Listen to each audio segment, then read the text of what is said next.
There's something horribly wrong with the whale fall I've been studying. By RooMorgue. The sea provides for itself, and always has, a system in which the organisms that reside there give back to the biome long after death. This is the very purpose of a whale fall, the phenomenon in which the corpse of said mammal sinks to the bottom of the ocean to provide food for other aquatic creatures throughout the slow process of its decay. At the beginning of the year, I and a team of fellow marine biologists spent the better part of 3 months studying a whale fall that we'd named Titus. Our interest in it being that the carcass had settled in far shallower waters than expected for such an event. The consensus was that disease had spurred the creature to veer off course from its migratory path, where it had eventually died, stranded, yet not alone, resting amongst the many organisms that would make their pilgrimage to feast on its remains. For the first few weeks of our study, this process went as expected. The arrival of various species of sharks, crustaceans, worms, and seals documented by submarine and remote-operated vehicle expeditions. It was only when Titus's state of decomposition seemed to slow, even to have halted entirely, that our team noticed something had changed with the fall. Changed, or had been wrong with it since the beginning, a status so gradually revealed that we were only aware of it when it was too late to extricate ourselves from its grip. The animals that came to Titus to eat no longer left its side, their mouths joined with it in perpetual union. In spite of this, the corpse no longer diminished, appearing much as we'd found it, an open cavern cut in its left side through which the rib cage gleamed, one eye eaten into a mangled pit, the other staring out into the deep as though it was still capable of sight. This inexplicable status fascinated and alarmed us more with each passing day. It must be some parasite or disease, my colleague Demetrio theorized. Whatever killed the whale is causing this new behavior in the scavengers. They're not eating the body, only performing a behavior that resembles it. That's why there's less breakdown than we would expect to see after death. Another of the team, Reynolds, said, "It's more than that. The whale's growing." The rest of us laughed, thinking that she must have been working for so long that her eyes had begun to play tricks on her. There's something hypnotic in the sea, even when you're on land, merely thinking of it. It's what drew me to the work to begin with, the fascination of things even experts have only just begun to understand, and likely never fully will. You get caught up in it sometimes. I know I have before. "I'm telling you, the whale's growing," Reynolds insisted. "About a foot in length. Not much, but it's undeniably bigger than it was, and it shouldn't be. You don't have to take my word for it.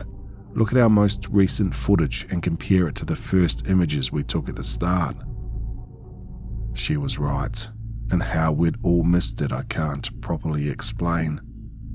We'd all put the same amount of time and effort into the study, should have seen the alteration as she did. But then, perhaps we had, and had simply not wanted to consider the implications of the fact, the weirdness of it all. "Parasites," Demetrio said again with satisfaction. "They're bloating the tissue, making it look like it's expanded." Reynolds shook her head. "No, that's not it. You can see that none of the animals around the whale have died or even lost significant weight, and what little they have shed isn't from starvation." "Then what?" I asked. I already knew what she was about to say, but it was so impossible that I didn't want to voice it myself, to suggest it as a reality. Titus is feeding on the animals attached to it, said Reynolds. Don't ask me how, but it is. It's not the whale, Demetrio insisted sharply. It's dead. Something inside it is preying on the scavengers, maybe, but why would you think that it's the whale itself? This Reynolds couldn't answer, but there was a conviction in her eyes I knew could not be argued with. We'll send the ROV out there for another tissue sample, I said. Then we can analyze it and see what's changed. To prove who's right, I wanted to say, but didn't. The other members of the team agreed that this was the best approach, being that it was the least invasive option and safest for all involved. Reynolds, however, wasn't satisfied with the suggestion. I want to get closer, she said. I need to see for myself what's happening. You mean take the submarine out there again? I asked. I mean, sure, we can do that eventually, but the ROV will give us a lot more useful data. We can capture one of the smaller specimens feeding on the whale so we can test it for parasites or disease. Demetrio and Barden were nodding along with this, but Reynolds had turned her head away at an obstinate angle, a muscle in her jaw twitching savagely. Look, I said, our last expedition was barely 2 weeks ago. I doubt that anything would have come about since then that's even visible to the naked eye. Reynolds drummed her right hand on a nearby desk. We could dive down to it, she said. The water is shallow enough. Not a good idea, said Barden. There are sharks and other predators feeding on the whale that might turn on us if they feel like it. I mean, I've dived with sharks before, but it's not something I'd recommend outright. They're unpredictable. Besides, we could end up disturbing the other scavengers, disrupting the natural process. It'll alter our findings. Reynolds got up from her chair and began to pace the laboratory, Barden watching her with a pensive disquiet. No dive, I said. If Demetrio is right, then it's really not safe to get that close to the whale, even in protective gear. It's better to be safe than sorry, you know that. Watching Reynolds' stubborn face twist, I felt a tug of unease, unable to understand why she was so set on the idea when she knew better. Fine, she said. No dive. She went out through the laboratory door, letting it bang shut in the frame behind her. Barden flinched and laughed shakily. Yikes, he said. What's going on with her?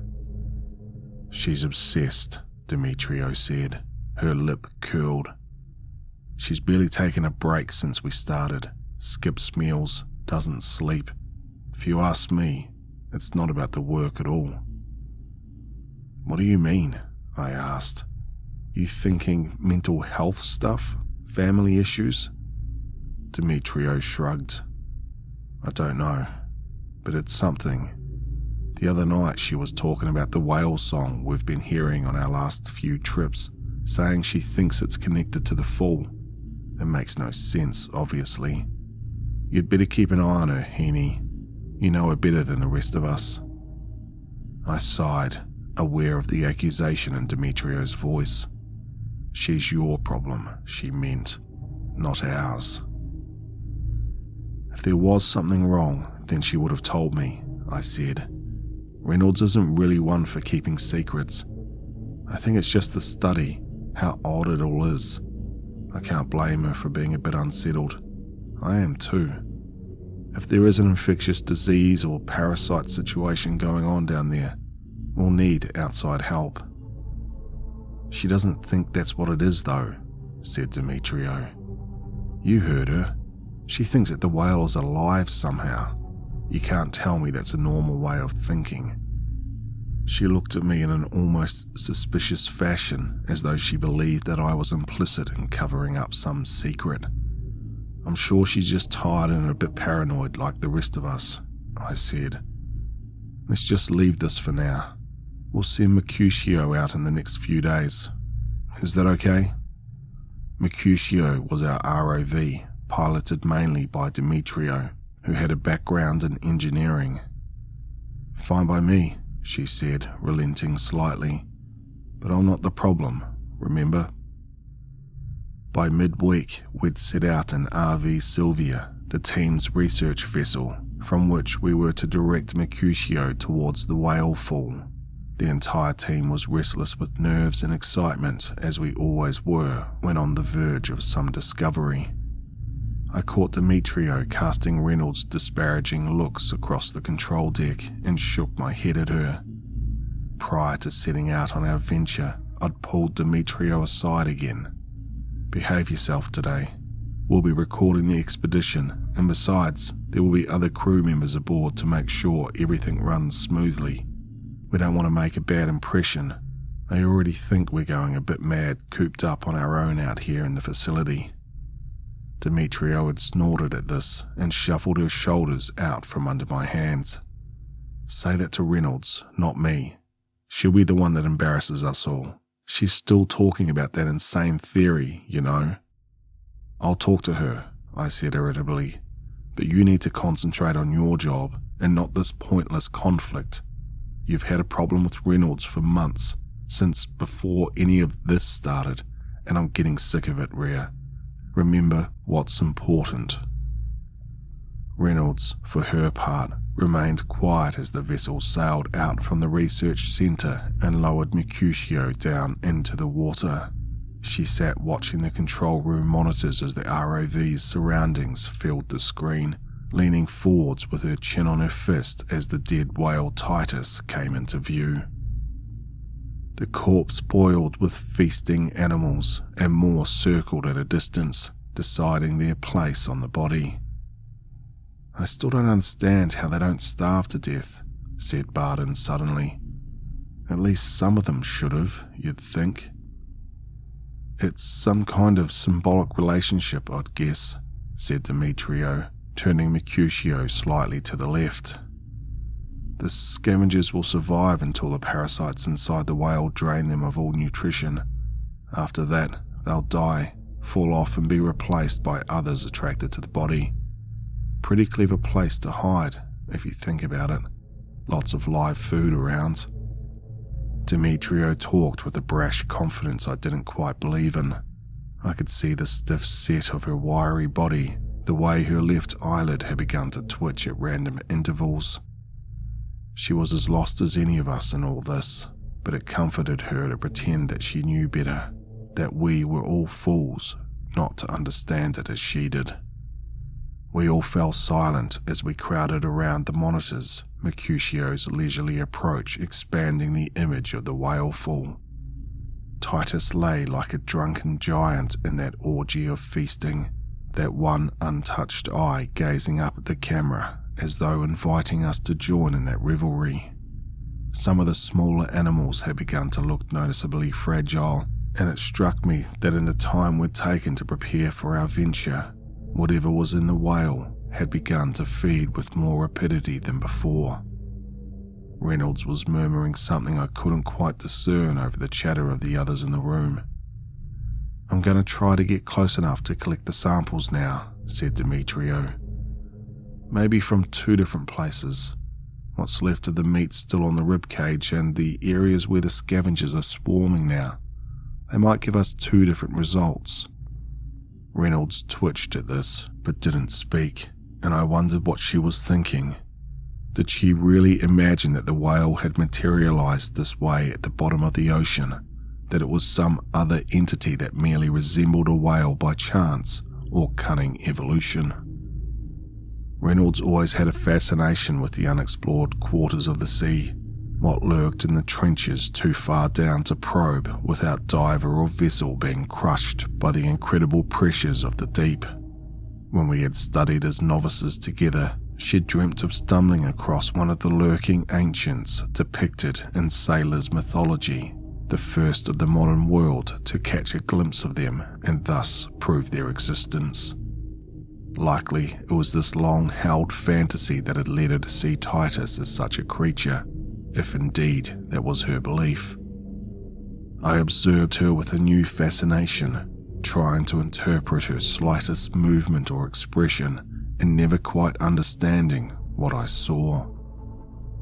On the monitors, Mercutio had extended its mechanical arm to gather the first cross-section of meat from the fall. Demetrio narrowed an eye in concentration, withdrawing the manipulator back into the vehicle so as to place the sample into storage. Around it, the scavengers stirred, seemingly aware of the interloper. "The curious," said Barden. "That's something." We all knew what he meant, having each had the same unspoken worry that the animals would have no response to stimulus, no more than growths on the flesh. Yet they did not detach themselves from the whale to follow the robot, only watched as it traversed to the side of the body. "All right," said Demetrio.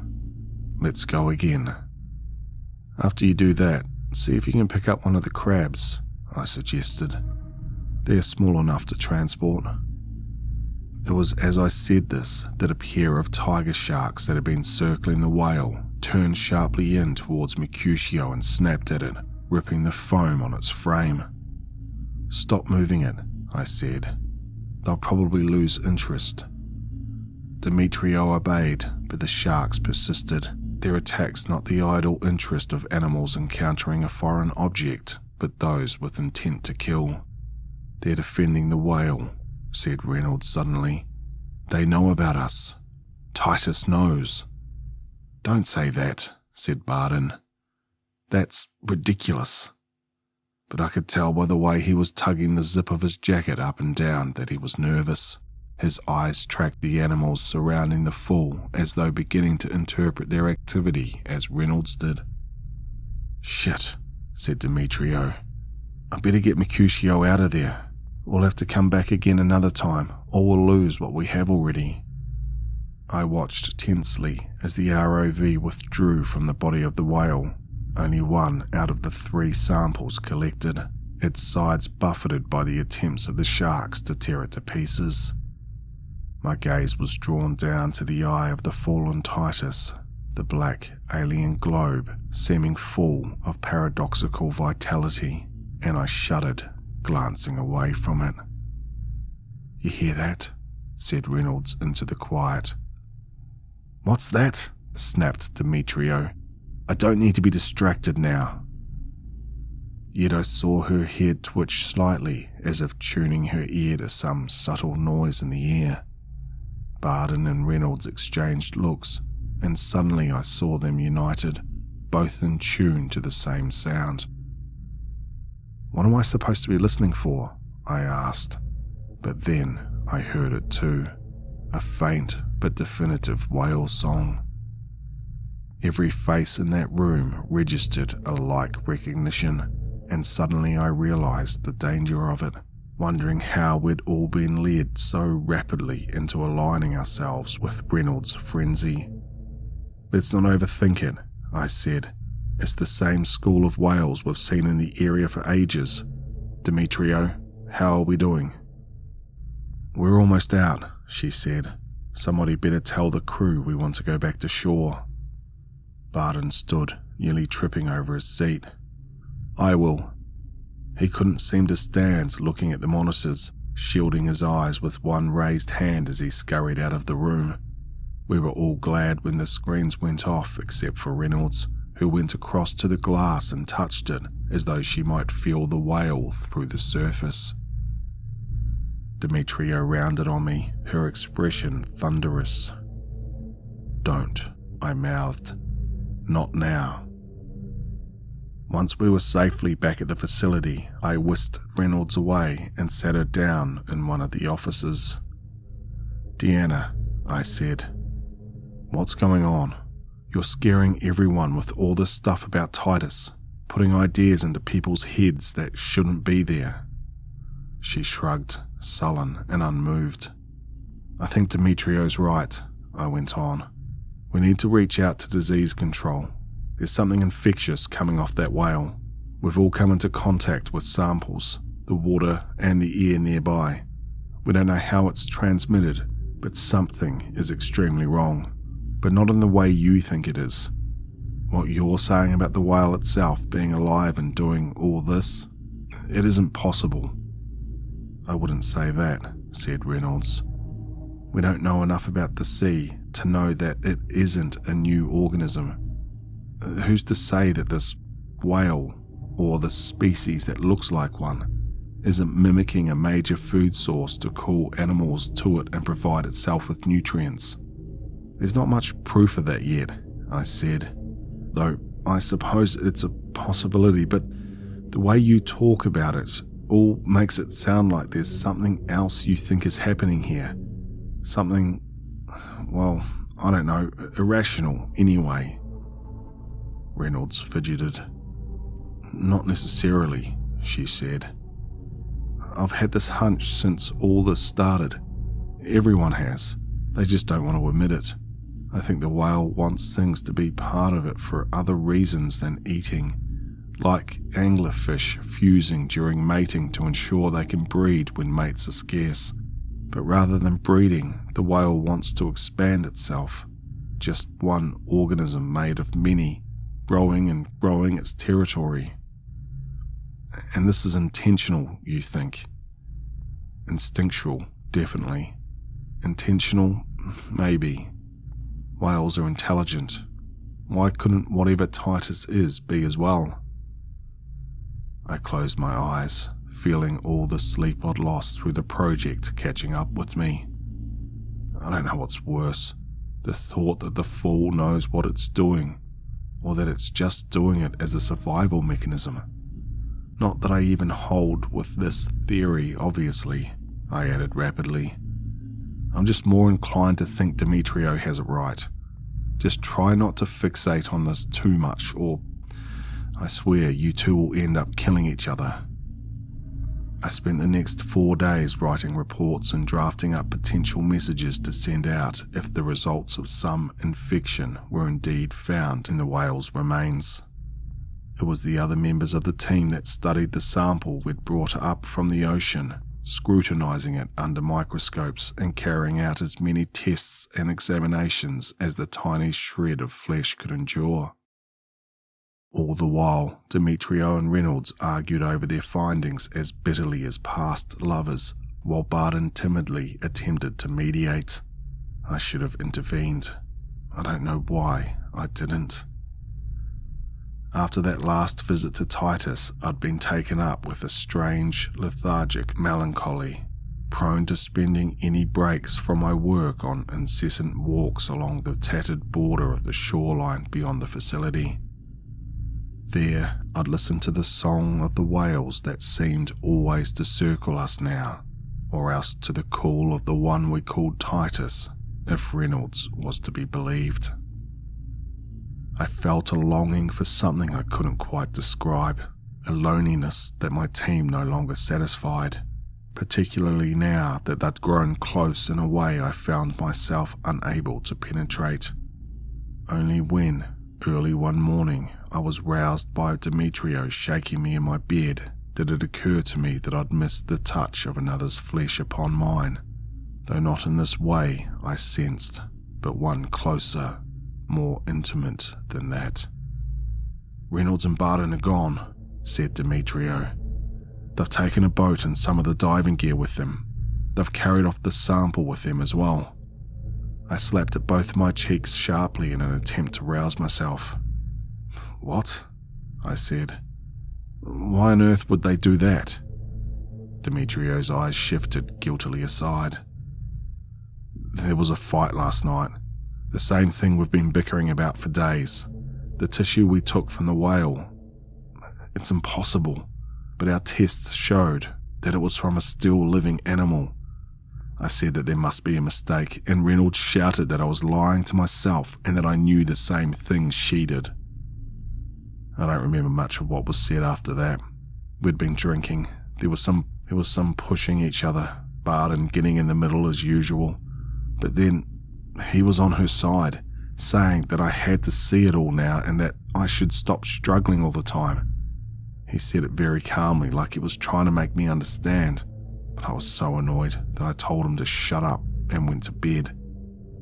Then this morning, they were both gone. Clearly, they're going to dive the fall. Horror clapped my throat shut, and for a second I only looked about me, wondering how I'd let my team slip into chaos within just a handful of days. "Mercutio's still in repair," I said. "We'll have to take the backup ROV out with us. There's no way we're going down there ourselves, not even on a sub. I think that's how this happened. We've always gotten too close." After informing the relevant authorities as to what we'd suspected to have happened, Demetrio, myself, and a crew of sleepy-eyed and bewildered mariners boarded the RV Sylvia on an emergency expedition. It was dangerous for us to have taken even this measure, I suspected, but I had to see with my own eyes what had happened to my team, to confirm the theory that had eaten through us all like rot. We found the boat Reynolds and Barden had stolen floating to the right of the area in which Titus was situated, unmanned and obviously abandoned. The deck was dry, implying that neither member of the team had returned to it even once from the dive. "Idiots," muttered Demetrio, though she was grey and shaking.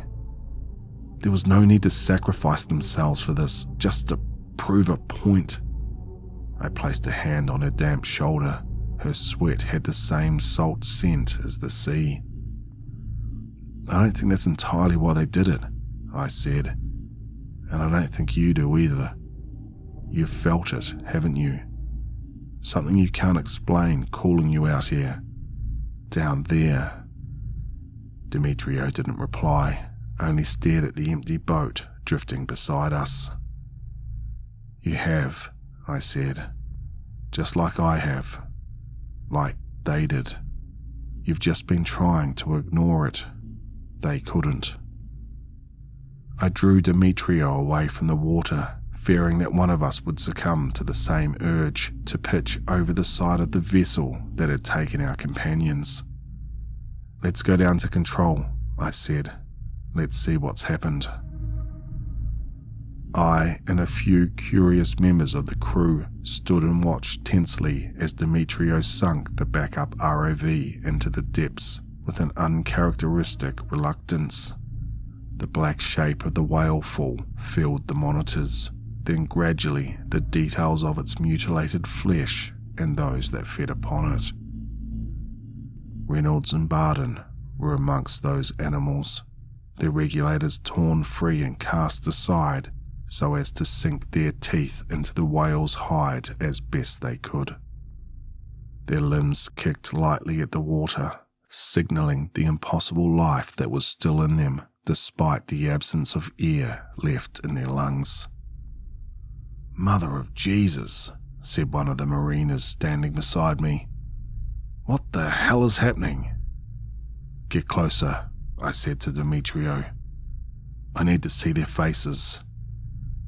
In silence, she obeyed, maneuvering the ROV until Reynolds and Barden's eyes shifted up to the camera in unison, each dull, lacking in their natural character and yet compelled by some reflex of enduring vitality that was perhaps not their own. As the ROV turned this way then that, I saw that the mouths of our lost crew, like those of the scavengers around them, had grown into the flesh on which they feasted, fused with the great whale, all of them one. The eye of the fallen Titus watched us withdraw, and before the monitors shut off, I swear I saw it move.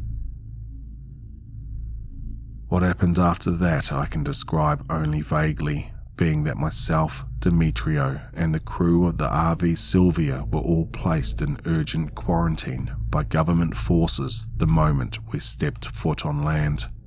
We were aware of the area being closed off to the public, air and sea crafts of endless variety swarming the waters at a safe distance from the fall.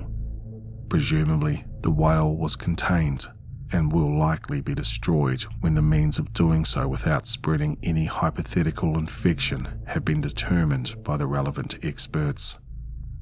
Reynolds and Barden are considered legally dead, a fact one of the doctors on this lonely ward confided in me through pity, I suspect.